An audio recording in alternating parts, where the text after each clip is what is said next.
जौनपुर शहर में वसुंधरा अपने पति के साथ बहुत खुशी-खुशी रहती है। वसुंधरा के पास 3 बेटे और 3 बहुएं हैं, जो एक ही घर में खुशी-खुशी एक साथ रहते हैं। भास्कर की उम्र जल्दी 60 साल पूरा होने वाला है और वो अपनी बची खुची जिंदगी अपने पत्नी के साथ और बच्चों के साथ गांव में जाकर बिताना चाहते हैं। भास्कर एक रोज ऑफिस जाते हुए बोले, वसुंधरा, मुझे ऑफिस के लिए लेट हो रहा है। आज मेरी बहुत ज़रूरी एक मीटिंग है। तब वसुंधरा बोली, आज ही रुकिए, अभी अपना लंच तो लेकर जाइए। भास्कर कहते हैं, ओहो वसुंधरा, मैं तो भूल ही गया था। अच्छा ठीक है, लाओ जल्दी, मुझे लेट हो रहा है। वसुंधरा कहती है, ठीक है, ये लीजिए अपना लंच और टाइम से लंच कर लेना। भास्कर कहते हैं, ठीक है वसुंधरा, मैं टाइम से लंच कर लूँगा। और यह कहते हुए वसुंधरा को गले से लगाते हैं, फिर अपने ऑफिस के लिए चले जाते हैं। वसुंधरा कहती है, ठीक है, टाइम से घर आ जाना। ये सब बहुएं देख रही थी और कह रही थी, देखो पिताजी कितना प्यार करते हैं मम्मी को। तब एक बहू कहती है, हाँ भाभी, यही प्यार तो हम लोगों को जोड़ के रखा है। तभी अचानक फ़ोन आता है और वसुंधरा दौड़ के फ़ोन उठाती है। तभी उधर से आवाज़ आती है, क्या आप भास्कर जी के यहाँ से बोल रही हैं? वसुंधरा कहती है, हाँ, मैं उनकी पत्नी बोल रही हूँ।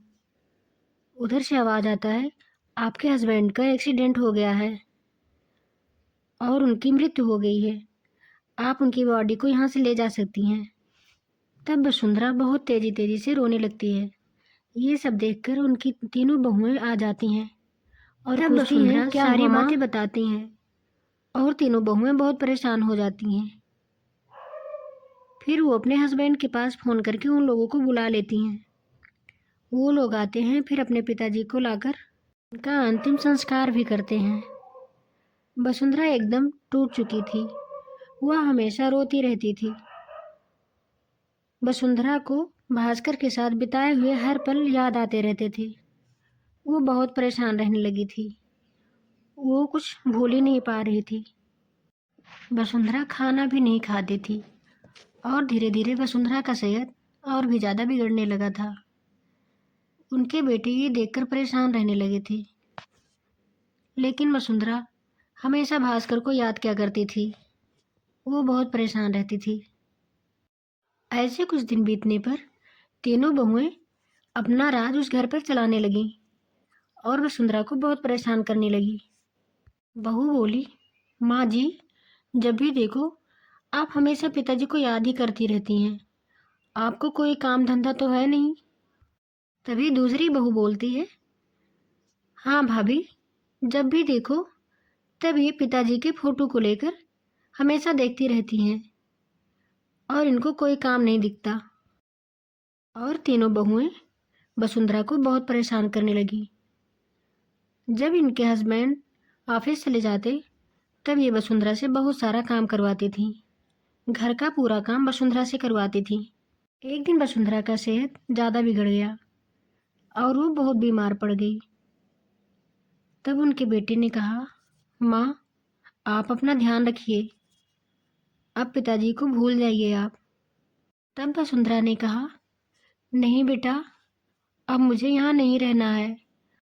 वसुंधरा सारी बातें अपने बेटे को बताई और बोली, बेटा, जब तुम लोग ऑफिस चले जाते हो तब मुझे तीनों बहू बहुत परेशान करती हैं, मुझसे सारा काम करवाती हैं। मुझे तुम वृद्धा आश्रम में छोड़ आओ।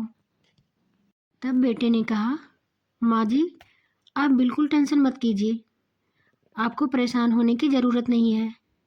आप आराम से घर में रहिए।